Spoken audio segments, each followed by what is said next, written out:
Chaque jour, en France, 16 millions de véhicules franchissent un passage à niveau. On enregistre un accident tous les 3 jours en moyenne. Le plus souvent, l'imprudence des automobilistes est à l'origine des drames. Pourquoi les accidents sont-ils si fréquents? Regardez la passionnante enquête de ce 20h. Elle est signée Benoît Cristal et Simon Humblot. Une scène de vie banale sur le passage à niveau le plus dangereux de France. 70 accidents et 4 morts en 15 ans à Deuil-la-Barre. Trop de piétons et de véhicules dans un même espace. Voici le risque que prend une camionnette comme celle-ci, bloquée sur les voies.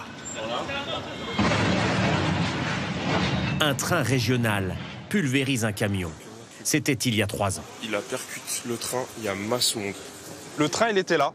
Ce jeune homme sortait du lycée lorsqu'il a filmé ces images. Heureusement, j'ai été au courant comme quoi la personne qui était dans le camion, il s'en était bien sorti. Donc ça, il n'y a pas de problème. Mais quand on voit l'ampleur des dégâts, franchement, ça fait peur. La SNCF et la préfecture ont beau installer des radars, des barrières cassables pour permettre aux véhicules bloqués de s'échapper, des dents de dragon pour empêcher les piétons de marcher sur les rails, les accidents continuent. Le plus souvent, Dieu merci, il n'a pas de dents, hein. Des voitures bloquées dans les embouteillages, traînées sur plus de 30 mètres par des trains. Déjà, si c'est sauvé, c'est déjà bon. Ici, les conducteurs se sont échappés avant le choc. Mais en janvier dernier, c'est un piéton qui est mort, percuté par un train après être passé sous les barrières.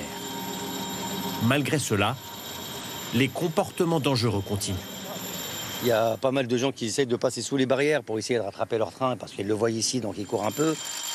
Regardez, là par exemple, là, ça sonne, mais les voitures bon là, ils sont arrêtées parce que depuis qu'ils ont mis le radar, ça a un petit peu calmé les véhicules, mais il faut être du coin pour savoir ça. Plusieurs personnes passent en force, comme cet homme en trottinette. Ouais, c'est très dangereux, ouais. Très dangereux. Ouais. La SNCF affirme que 98% des incidents sont dus au comportement des usagers. Elle ne diffuse jamais les images des accidents, contrairement à nos voisins belges. Ici, un camion en panne. Là, un cycliste inconscient. Un conducteur de scooter qui joue avec la mort. Les Belges estiment que ces vidéos sensibilisent le public et limitent les comportements dangereux. Le passage à niveau le plus dangereux de France, lui, sera supprimé dans 2 ans. La circulation passera sous ce pont en béton, déplacé sous les rails en quelques heures. Le coût semble colossal. 50 millions d'euros pour cette déviation de la circulation et pour un tunnel piéton près de la gare. Moi, ça fait 20 ans que j'habite à Deuil. Il y a 20 ans, c'était imminent, la suppression du passage à niveau. Donc, vous voyez, on y arrive. Les travaux vont vite, mais les décisions sont longues à prendre, quoi. Réponse des élus, impossible de boucler le budget sans l'intervention de l'État en 2021.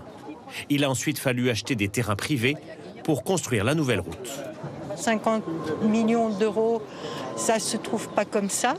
Et donc, il a fallu de nombreuses discussions déjà sur le plan budgétaire. Et on aurait aimé que ça se fasse en 5 ans au lieu de 10. Mais malheureusement, le temps était incompressible. Cette lenteur concerne toute la France. En 2018, il restait 155 passages à niveau dangereux. Aujourd'hui, il y en a encore 147. Pour être classé dangereux, il faut, selon le gouvernement, 3 collisions sur 10 ans. C'est le cas ici, à Roissy-en-Brie. Avant la suppression de ce passage à niveau prévu dans 5 ans, la SNCF propose une nouvelle solution. En haut du mât, là, vous avez un radar qui analyse en permanence ce qui se passe dans la zone qui a délimité entre les 4 barrières. Si le train arrive et qu'un véhicule est bloqué ici, le système déclenche immédiatement une alerte pour éviter l'accident. Gardez en ordre de grandeur qu'un train qui est à 100 km/h, il va lui falloir 1 km pour s'arrêter. Ce système, adopté depuis 15 ans au Japon, est encore en phase de test en France. Impossible d'aller plus vite, dit la SNCF. On fait beaucoup de prévention. On consacre 120 millions d'euros par an pour l'entretien de tous les passages à niveau. On consacre 40 millions d'euros par an pour améliorer la sécurité des passages à niveau. S'il y avait une solution rapide, évidemment que je la mettrais en œuvre. Insuffisant, répondent les familles des victimes.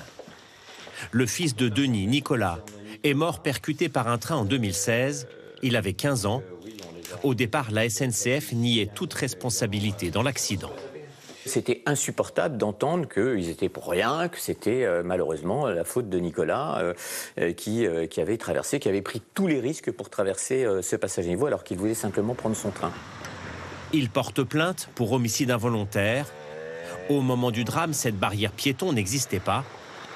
SNCF Réseau a été condamné à 100 000 € d'amende en mai dernier. Pour éviter un nouvel accident, les parents de Nicolas demandent la création d'un passage piéton souterrain en vain. Je pense à mon fils du matin au soir. Mon fils a été victime d'un défaut de sécurité. Il y a une inertie, il y a un manque de volonté de la part de l'État, un manque de volonté politique. Et la SNCF fait ce qu'elle veut. Donc effectivement, les budgets vont ailleurs, mais pas à la sécurisation des passages à niveau. Financés par l'État et les collectivités locales, les travaux d'un tunnel piéton coûteraient 8 millions d'euros. 3 personnes sont décédées sur ce passage à niveau depuis 2010.